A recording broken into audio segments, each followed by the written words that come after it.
Salam, hər vaxtınız xeyir əziz tamaşaçılar və dəyərli izləyicilərimiz, hər birinizi Hisar İnternet Televiziyasının efirindən salamlayıram. Bizimlə siyasi baxış verilişini izləyirsiniz. Əziz tamaşaçılar, fevralın 25-də Prezident Administrasiyasının təşkilatçılığı ilə siyasi partiyalar və dövlət orqanları arasında suverenliyin bərpası, siyasi müstəvidə yeni münasibətlər sisteminin formalaşdırılmasında əməkdaşlığın inkişafına həsr olunmuş dəyirmi masa keçirildi. Tədbirdə müzakirə olunan əsas məsələlər siyasi partiyaların rolu və gələcək əməkdaşlıq perspektivləri ilə bağlıdır. Bugün siyasi partiyalarla hakimiyyət arasında dialoqun formalaşması təqdirə layiqdir. Ölkədə siyasi münasibətlərin mədəni səviyyəsinin yüksəlməsi partiya demokratiyasının inkişafından çox asılıdır. Prezident administrasiyasında həyata keçirilən dəyişiklik nəticəsində siyasi partiyalar və qanunvericilik hakimiyyəti ilə əlaqələr şöbəsinin yaradılması da hakimiyyətin siyasi islahatların daha da təkmilləşdirilməsində son dərəcə maraqlı olmasından xəbər verir. Prezident administrasiyasının siyasi partiyalar və qanunvericilik hakimiyyəti ilə əlaqələr şöbəsinin müdiri Ədalət Vəliyevin həm parlamentdə təmsil olunan, həm də parlamentdən kənarda fəaliyyət göstərən siyasi partiya rəhbərləri ilə silsilə görüşləri Azərbaycan hakimiyyətinin iqtidarla siyasi partiyalar arasında dialoq mühitinin formalaşmasında və möhkəmləndirilməsində maraqlı olmasının əyani təzahürüdür. Elə bu barədə studiyamızın qonağı ilə həmsöhbət olacaq. Studiyamızın bugünkü qonağı Ana Vətən Partiyasının sədri Fəzail Ağamalıdır. Xoş gəlmisiniz Fəzail müəllim. Yeni qəbul edilən siyasi partiyalar haqqında ümumi bu qanun partiyaların fəaliyyətinə necə təsir edib? Bu barədə ümumi fikirlərinizi öyrənmək istərdik. Sualınıza cavab verməmişəm qabaq qeyd etmək istəyərdim ki, bu cür dərin masalar artıq ənənəvi xarakter daşıyır. Xatırlatmaq istəyərdim ki, 2020-ci ildən öncə dövrü var idi. Bu siyasi partiyaların fəaliyyət göstərdiyi illər idi. Bir də 2020 ildən sonra son 5 ildə siyasi partiyaların ölkəmizdə fəaliyyəti mərhələsi. Bunlar biri digərindən kifayət qədər bütün məqamları ilə fərqlənir. Birinci mərhələdə əslində siyasi partiyalar arasında bir xaotik vəziyyət var idi. Onlar demək olar ki, biri digərini qəbul etməyən, biri digərinə qarşı çox aqressiv mövqe nümayiş etdirən, hətta özü müxalifət adlandıran partiyalar belə bir masa arxasında oturub müzakirə apara bilməyən bir münasibətlər içərisində idilər və eyni zamanda iqtidara qarşı da çox aqressiv, əsas olmayan, hətta mən deyərdim düşmənçilik səviyyəsində olan münasibətlər hökm sürürdü. Bu əlbəttə normal vəziyyət deyildi. Azərbaycan demokratik ölkədir. Azərbaycanda hakimiyyət əlbəttə ki, xalqın iradəsi ilə formalaşır. Xalqın iradəsinin formalaşması və hakimiyyətə gəlməyin yeganə yolu seçkilərdir. Və seçkilərdə də bu siyasi partiyalar demokratik cəmiyyətlərdə olduğu kimi iştirak edib özünün namizədi ilə proseslərdə fərqli oynamalıdır. Və bu da var idi. Lakin istər parlament seçkilərində, istər də xüsusilə prezident seçkilərində namizədləri qeydə alınan siyasi partiyalar öz proqramları ətrafında fikir söyləmək, ölkədəki vəziyyəti obyektiv şəkildə təhlilini aparıb, ondan çıxış yollarını, üstün cəhətlərini göstərib, nöqsanlardan çıxış yollarını göstərmək əvəzinə prezident, iqtidar əsassız tənqidlərə və bəzən təhqirlərin hədəfinə çevrilirdi. Biz bunların hamısını görmüşük. 20-ci ilə qədər çox anormal bir siyasi partiyaların cəmiyyətdə bir fəaliyyəti var idi. Həm də xaotik idi, sistemli deyildi. Qəbul edilmiş olan köhnə qanun, siyasi partiya haqqında qanuni 92-ci qəbul olan bu qanun dövrün tələblərinə cavab vermirdi. Siyasi partiyaların fəaliyyətini arzu olunan səviyyədə tənzimləmək gücündə deyildi və s. Ancaq 2020-ci ildən sonra fərqli vəziyyət əmələ gəldi. Ölkə prezidenti 2019-cu ildə siyasi islahatlara geniş imkanlar yaratdıqdan və siyasi islahatların geniş xarakter aldığı bir zaman kəsiyində Cənab Prezident çox unikal bir addım attı. siyasi partiyaların siyasi sistemimizdə yerini və rolunu gücləndirmək, onların fəaliyyətini, Azərbaycanın qanunvericiliğini uğurla tənzimləmək üçün Prezident administrasiyasında parlamentlə və siyasi partiyalarla əlaqələr üzrə şöbə yarattı. Bu şöbəyə cəmiyyətimizdə kifayət qədər yaxşı tanınan, müsbət imici olan, reytingi olan, özünün intellektual səviyyəsi ilə hər kəsin diqqətini cəlb edən və müxtəlif vəzifələrdə çalışan Ədalət Vəliyev gətirildi. Ədalət Vəliyevin ora gətirilməsi və onun qısa zaman kəsiyində həmin şöbəni gənc, yeni dünya görüşə malik, savadlı, yüksək intellekti olan gənclərdən ibarət formalaşdırılması və buna paralel olaraq Ədalət Vəliyev tərəfindən ölkəmizdə fəaliyyət göstərən 50-dən yuxarı partiyanın hər birinin rəhbəri ilə silsilə görüşlər keçirməsi, onlarla bu və ya digər məsələ ətrafında açıq, şəffaf müzakirə aparması cəmiyyətdə çox ciddi bir müzakirəyə səbəb oldu və müsbət mənada bu qarşılandı. Fəzai müəllim qeyd etdiyimiz kimi, hörmətli Ədalət Vəliyev tədbir zamanında bir çox məsələlərə aydınlıq gətirdi. Bəs bu barədə nə demək İndi mən gəlirəm ora, məsələn, biraz istəyirəm ki, çox ətrafdan ki, dinləyicilərimiz bilsinlər ki, biz haradan hara gəlmişik.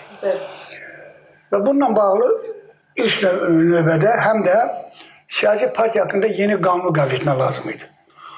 Bununla bağlı Milli Məclisdə təşəbbüs qrupu yaradıldı. Sərqə Qafarovanın rəhbərliyi ilə, onun təşəbbüsü ilə və bir siyasi partiya haqqında qanun qəbul edildi və bu siyasi partiya haqqında qanun artıq müasir tələblər səviyyəsində siyasi partiyaların yerini və rolunu cəmiyyətdə müəyyənləşdirmək, onların fəaliyyətini tənzimləmək üçün bitkin bir qanun səviyyəsinə qalxdı.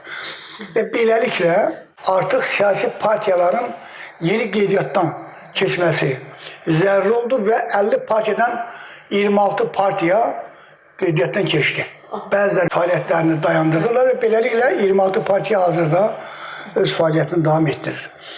Bu partiyalardan 24'ü bugün Azərbaycanın milli və dövlət maraqlarının yanındadır. Bu kısa zamanda şöbənin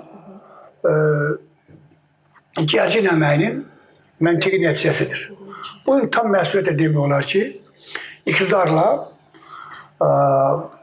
müxalifət arasında, siyasi partiya arasında olduqca sağlam münasibətlər sistemi mövcuddur. Və istənilən məsələlər ətrafında dərin masalı və konferanslar keçirilir.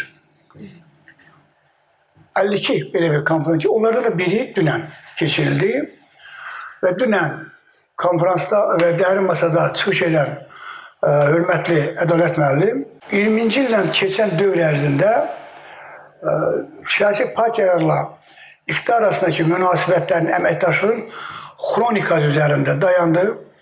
Onun vacib məqamlarını diqqətə çatdırdı və eyni zamanda prioritetlərini də öne çəkdi.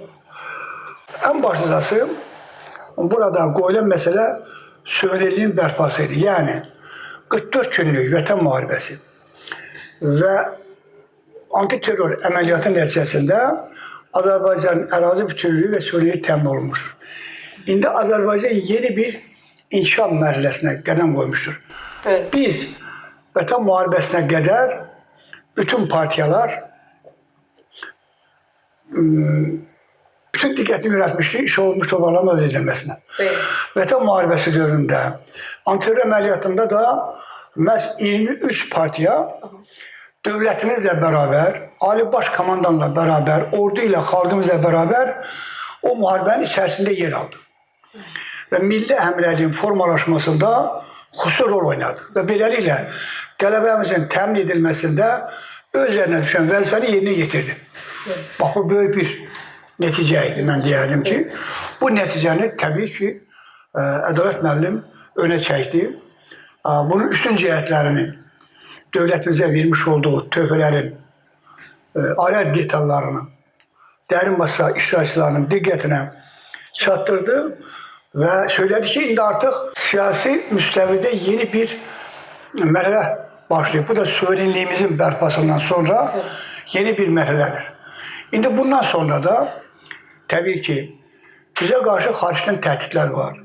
Ən müxtəlif şəkildə ölkəmizi qarşılamaq istəyən qüvvələr var. Ayrı-ayrı ölkənin 5-ci kolonu deyilən cəsur şəbəkəsi var, əl-altıları var.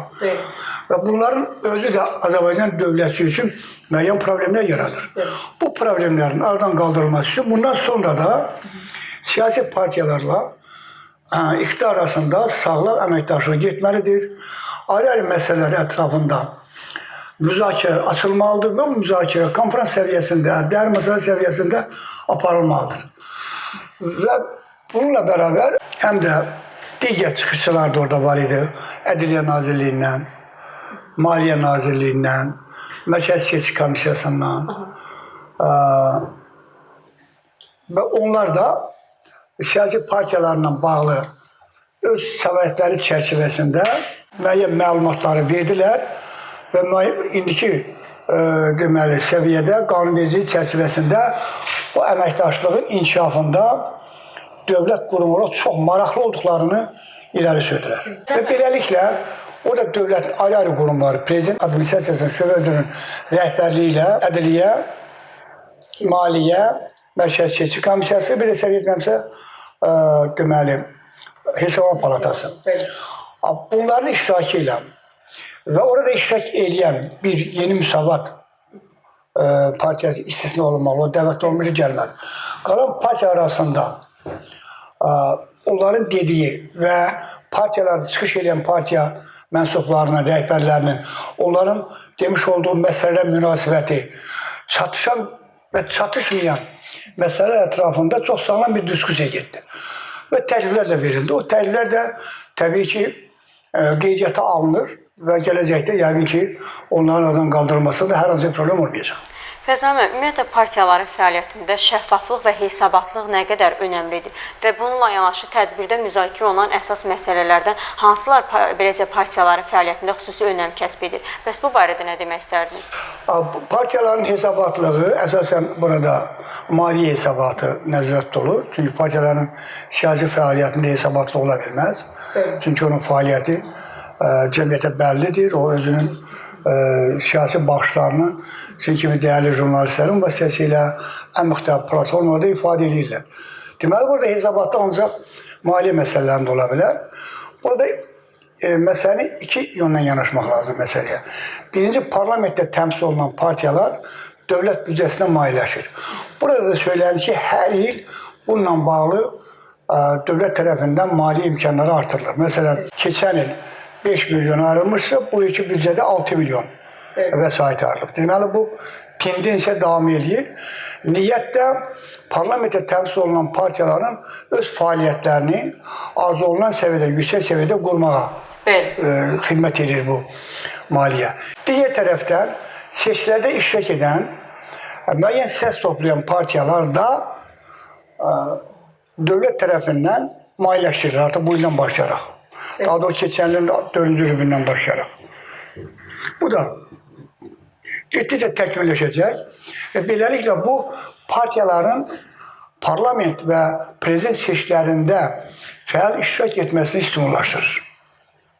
Bir tərəfdən hər kəs çalışır ki, parlamentə düşsün, daha yüksək büdcə ilə öz işini qura bilsin, fəaliyyətini davam etdirsin. Başqaları da düşməsə də belə əldə etmiş olduğu nəticələrə görə o da maliyyə imkanları əldə edir. Bu baxımdan hesabatlıq vacibdir.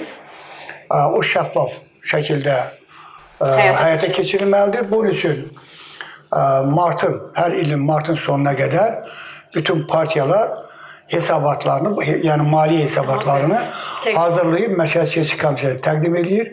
O mətbuatda dərc olunur və əgər orada bu və ya digər pozuntul halları varsa, o pozuntuların aradan qaldırılması üzrə qanunvericilik onların tətbiqatına atılır. Bəs hazırki siyasi mühitdə, hazırki siyasi mühitdə partiyaların ümumi prioritetləri nələrdir? Bizim başqa prioritetlərimiz, siyasi partiyaların başqa prioritetləri Azərbaycan dövlətçiliyinin güclənməsinə töhfələr verməkdir. Azərbaycan xalqının milli maraqlarına söykənən, dövlətçiliyin güclənməsinə, təhdidlərə qarşı dayanıqlı cəmiyyətin formalaşmasında üzərimizdə düşən vəzifələrin həyata keçirməyə çalışmalıyıq. Ölkəmizin belə deyək, idarə olunmasında bütün məsuliyyət iqtidarın üzərinə düşür. Ancaq ölkəmizdə ictimai-siyasi proseslərdə gedən və dövlətimizin güclənməsinə və ya zəifləməsinə xidmət edən məsuliyyət həm də müxalifət partiyalarının üzərinə düşür. Yəni, onlar o demək deyil ki, bunlar iqtidarda deyil, bunlar üzərində heç məsuliyyət yoxdur.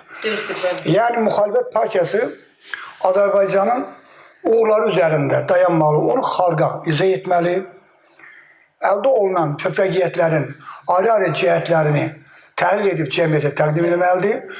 Eyni zamanda hökumətin fəaliyyətində hansı nöqsanlar varsa, hansı səhvlər varsa, hansı vacib olan məsələlərin həyata keçirilməsi lazımdır, lakin bu yerinə yetirilmirsə, onun üzərində obyektiv şəkildə, qərəzsiz formada təhlillər aparıb, onu cəmiyyətə təqdim etməlidir. Eyni zamanda həlli yollarını da göstərməlidir.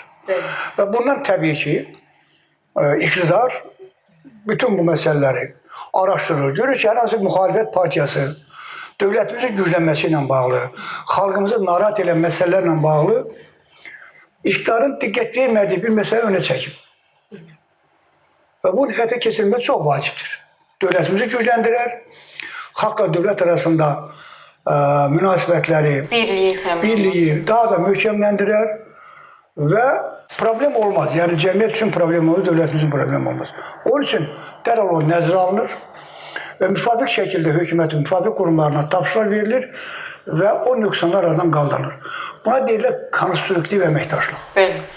Bugün Azərbaycanda bir mənalı şəkildə demək olar ki, iqtidar müxalifətlə konstruktiv əməkdaşlıq üçün bütün mühiti formalaşdırıb. Həmçinin beləsi kommunikasiya əlaqələri bütün mühiti yaradıb. Düzgün formalaşıb. İndi lazım gəlir ki, müxalifət partiyalarda iqtidarı yerli-yersiz tənqid etmək əvəzinə buraxılmış olan nöqsanları və ya da yaddan çıxan, həyata keçirməyən məsələlər ətrafında özün təhlillərini aparsın, bunu ya hökumətə təqdim etsin, bu ya parlament vasitəsilə və yaxud da ki, ictimai rəyə gətirilsin mətbuat vasitəsilə və beləliklə həmin məsələlərdə aradan qalsın. Demək olar ki, bu məsələ parlament səviyyəsində olan deputatların çıxışlarında, ayrı-ayrı qanunların müzakirəsində 3 dəqiqəlik orada cəmiyyətdəki baş verən hadisələrlə bağlı çıxışlar olur, orada önə çəkilir.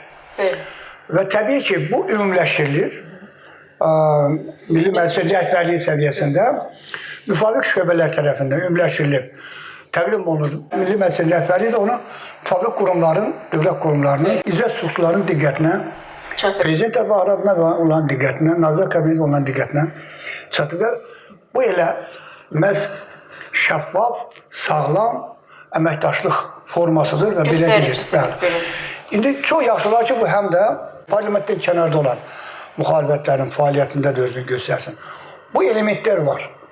Lakin arzu edərdik ki, bu daha sistemli xarakter daşısın, daha ardıcıl mahiyyət daşısın və nəticədə Azərbaycan dövlətinə, Azərbaycan dövlətçiliyinə, xalqımızın milli maraqlarına xidmət göstərilsin. Fəzai müəllim, bəs ümumiyyətlə masa zamanı, belə desək, müzakirə olunan əsas məsələlərdə hansılar partiyaların fəaliyyətinə xüsusi önəm kəsb etdi? O da ayrıca detallar deyilmədi. Bu müzakirələrin başçı fəlsəfəsi müxalifət partiyalarla, siyasi partiyalarla iqtidar arasındakı formalaşan sağlam münasibətin və əməkdaşlığın daha da inkişaf etdirilməsi və bu əməkdaşlığın Azərbaycan dövlətçiliyinə töhfələr verməsi, Azərbaycan xalqının mənafeyinə uyğunlaşdırılması. Prioritetlər oldu və Ədalət Vəliyev tərəfindən önə çəkilən bu prioritetlər orada çıxış edən siyasi partiyanın rəhbərləri tərəfindən bəyan edilir və əlavə təkliflərlə zənginləşir. Ümumiyyətlə partiyalara ayrılan, dövlət büdcəsinə ayrılan maliyyə yardımları barədə nə düşünürsünüz? Mənə elə gəlir ki, bugün Milli Məclisdə təmsil olunan siyasi partiya haqqında qanun müvafiq maddələrə uyğun olaraq ayrılan maliyyə vəsaiti yetərincədir. Bəli. O siyasi partiyaların, parlamentdən sonra siyasi partiyaların öz işini qurmaq, fəaliyyətini genişləndirmək, təşkilatı məsələlərini həll etmək kimi eyni zamanda digər xərclərin ödənilməsi üçün kifayət qədərdir. Və əvvəl 4 milyondan indi gəldi 6 milyona çatdı. Amma onun özü böyük irəliləyişdir. Və əlbəttə ki, parlamentdən kənarda olan partiyaların da maliyyələşməsi bu ciddi bir hadisədir, yenilikdir. Mən düşünürəm ki, bu da getişdən təkmilləşəcək. Onların da maliyyə ayrılmasında artımlar özünü göstərəcəkdir. Sadəcə bugün necə etməliyik ki, biz cəmiyyətdə siyasi partiyaların rolu daha da artsın. Bəli, elə onunla bağlı sual ünvanlamaq istəyirdim. Ümumiyyətlə, cəmiyyətin siyasi proseslərə marağını artırmaq üçün partiyalar hansı addımlar atmalıdır? Bəli, bax, bugün etiraf etmək lazımdır ki, Yeni Azərbaycan Partiyasına maraq böyükdür. O günü-gündən öz sıralarını artırır. Və bugün Azərbaycanda ən öndə gedən avangard, böyük intellekti özündə cəmləşdirən partiyadır. Orada cəlb olunan insanlar orada özünün perspektivini görürlər.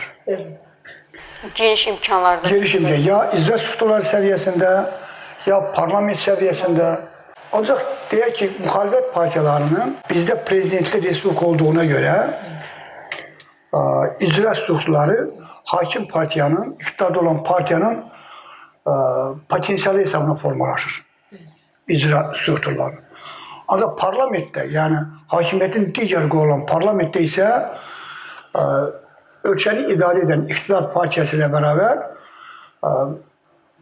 idarə etməyən, müxalifətdə olan partiyaların da parlamentdə mandat qazanmaq imkanları var.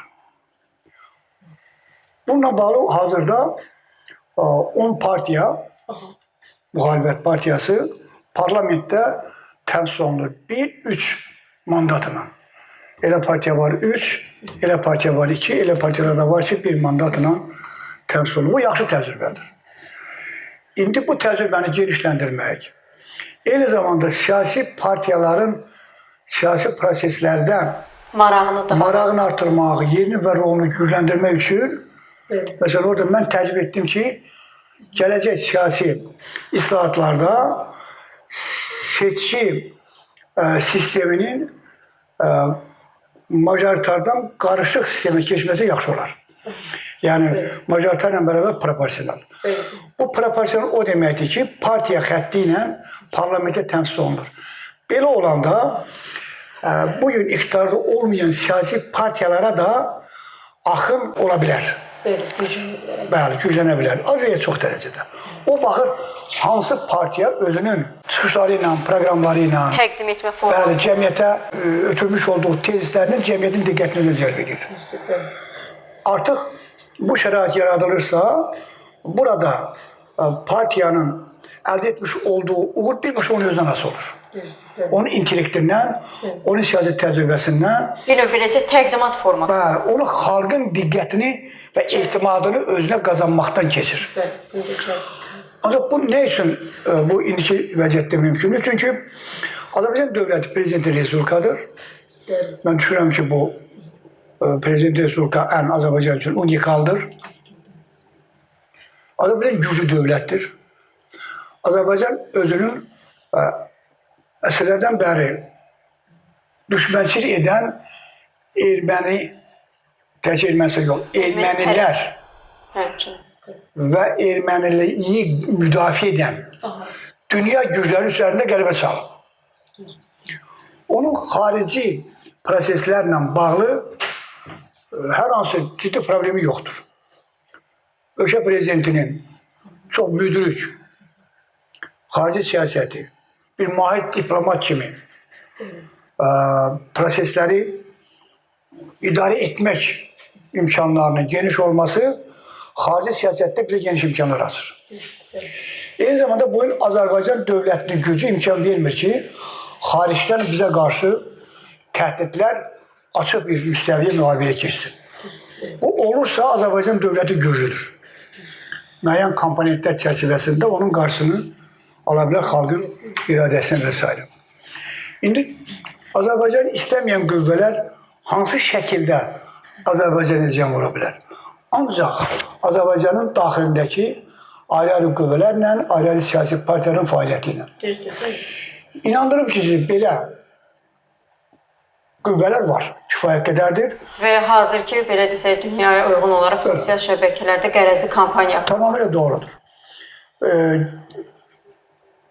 Qonşu dövlətlərin, adını da çəkmək istəmirəm, Avropanın, Azərbaycanda 5-ci kolonu var, fəaliyyət göstərir, cəsur şəbəkəsi var.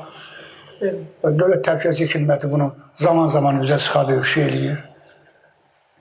Onlar Azərbaycanda dini ayrı seçkilik, milli ayrı seçkilik ətrafında öz işlərini qurmağa çalışırlar. İndi siz təsəvvür edin ki, bir neçə müddət bunun öncə Amerika Birləşmiş Ştatlarının Konqresində Azərbaycanda dini ayrı seçki ilə bağlı dinləmələr keçirildi. Halbuki Azərbaycan özünün dini toleranslığına görə bütün dünya ölkələrində nümunədir. Bizdə bütün tədbirlərdə müsəlmanlarla bərabər. Həm də görün bizdə təriqət söhbətdə yoxdur. Nə şiəsi var bunun, nə sünnisi var. Belə bir şey yoxdur. Eyni zamanda bağırıq biz yahudilərlə, xristiyanların katoliki ilə də, pravoslavı ilə də yüksək səviyyədə əməkdaşlıqlar və s. Deməli, buradan təhdid var. Ancaq cəmiyyətin müəyyən kəsimi var ki, onda kifayət qədər intellektə, kifayət qədər təsirə malik deyil, bir çox hallarda bu cür təhdidlərin təsir altına düşürlər. Və ya onlar pulla şirinləndirirlər və yaxud da ki, onların inancından istifadə edib və iradəsinə təsir edə bilirlər. Elə bir sürə ətrafına keçirirlər. Onların vasitəsilə artıq ölkədə problemlər yaranır.